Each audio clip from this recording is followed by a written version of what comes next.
వద్దు అన్నాను సార్. మేము ఆర్మీ వద్దే వద్దు, ఏదన్నా చిన్న ఉద్యోగం బయట చేసుకున్నా గౌరవం ఉంటుంది.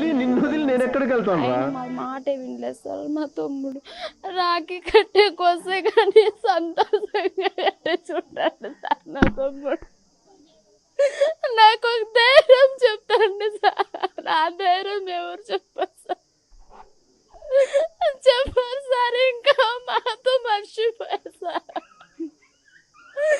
మా ఇంటికి వచ్చినాక నేనున్నాక అని అన్నాను సార్. అయినా మర్చిపోను సార్. ఎలా సార్ మర్చిపోయారు? మర్చిపోను సార్. అక్క నువ్వు ఊరిపోతే మీరు రావు, ఒక 2 రోజులు ఉండి పోకానికి పని ముఖ్యమక్క అని అంటాడు సార్ మా తమ్ముడు.